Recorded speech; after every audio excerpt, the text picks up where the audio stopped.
Well, hey, thanks a lot, Balsa. It's good to see you guys. I can tell you, I remember being a member of Balsa when I was at University of Minnesota Law School way back in 1987.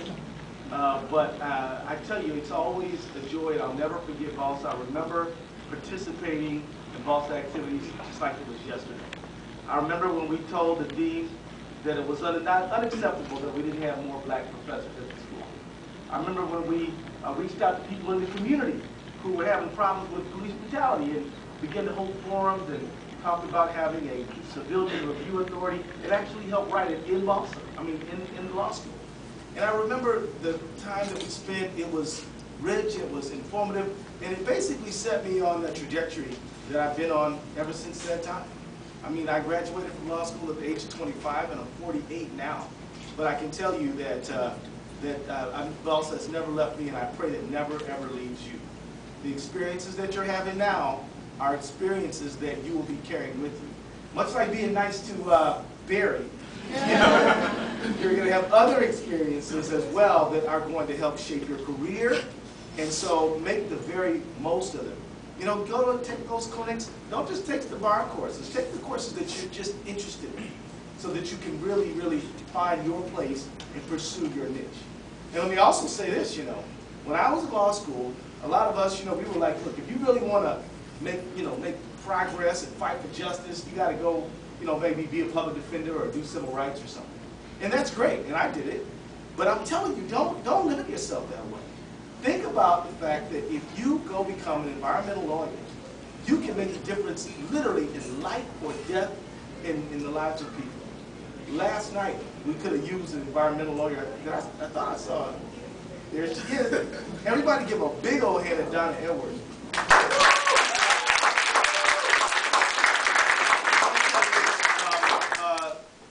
Donna Edwards is among the most effective advocates for justice in Congress, and that is no understatement. Listen carefully when she comes up to address you. But what I want to say is, just last night, Republicans just thought that the best thing for them to do is to introduce a bill called the TRAIN Act, and this is an acronym, but really you could call it a train wreck, or you could call it a runaway train, and we were over here trying to derail that train. Because this thing was going to literally gut the Clean Air Act and create days for people where they literally would be unable to breathe.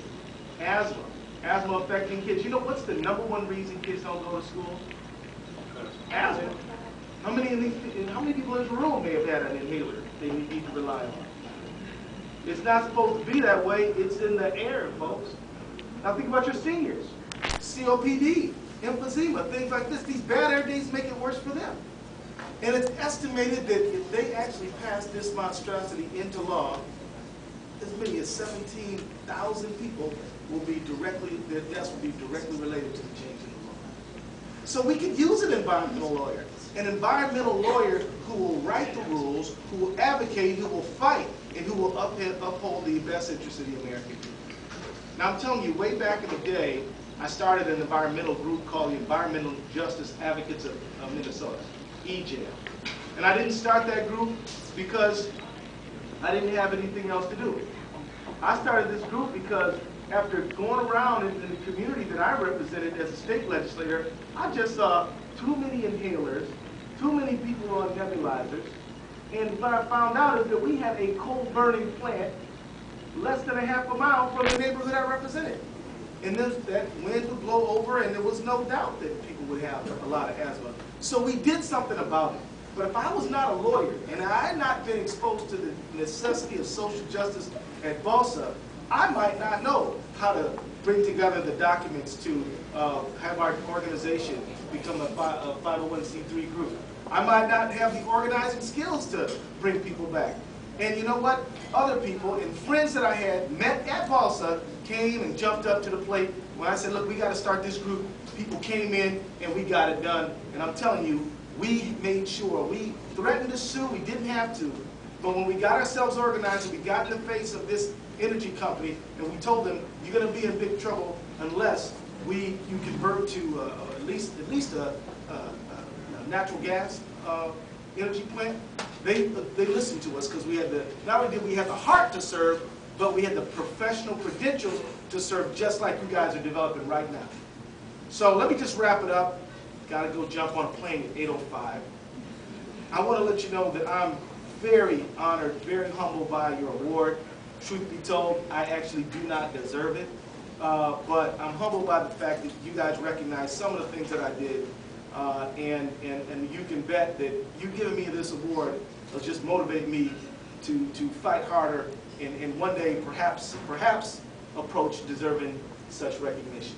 So with that, I got to hit the door. Thank you all very much.